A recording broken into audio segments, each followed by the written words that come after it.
I was sailing the other day and I saw this sailboat coming towards me, and I thought to myself, how does she sail against the wind? I mean, it seemed like the wind was coming in pretty much directly from the front of the boat, and the wind is what fills the sails and makes them push the boat through the water.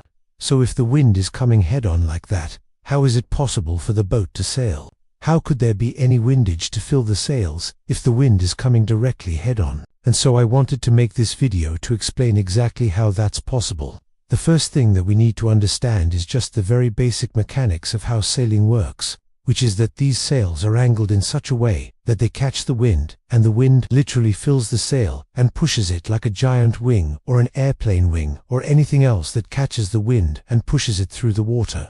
Now, of course, the wind doesn't actually move the boat. What moves the boat is the force of the water on the keel and the rudder.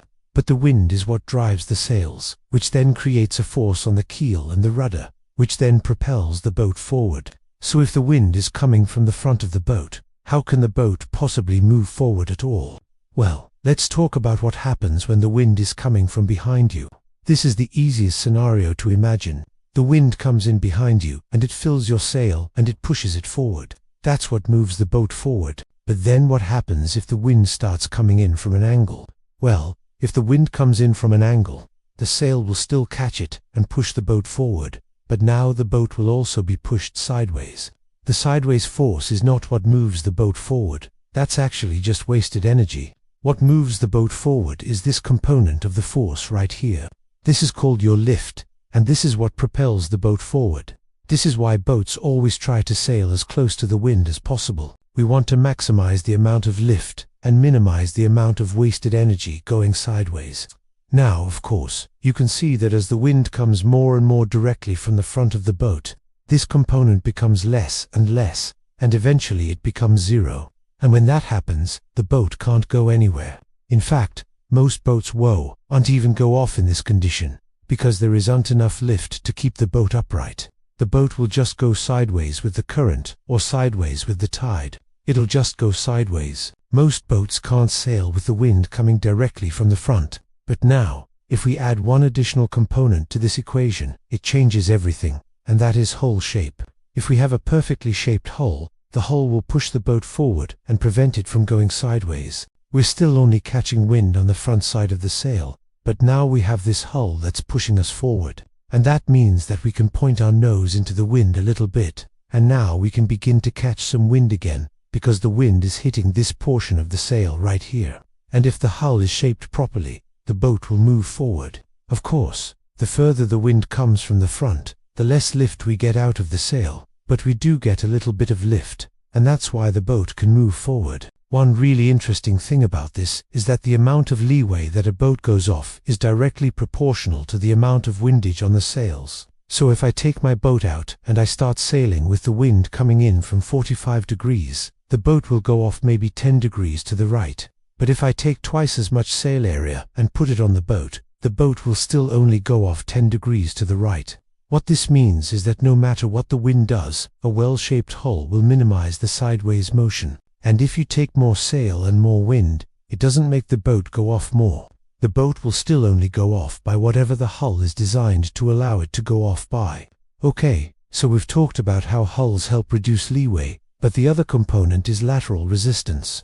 So think about the water underneath the boat.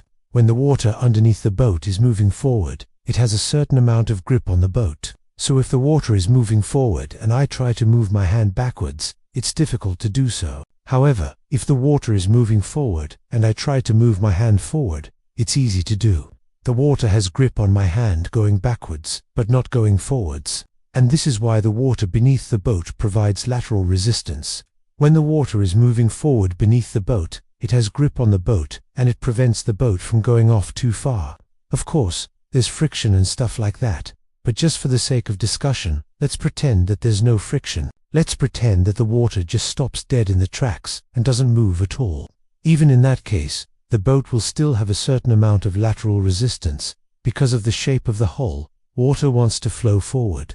If the water's trying to flow forward and the hull is shaped like this, then the water is going to have a tendency to want to flow around the hull like that. The water's like, hey, I want to go that way. but the hull's like, no, you're going to go this way. And because of that, the water exerts a force on the hull that resists sideways motion. If we have a hull that's flat on the bottom, the water wants to go that way, but the bottom of the hull is like, no, you're going to go this way. And because of that, there's a force that's exerted on the hull that resists sideways motion.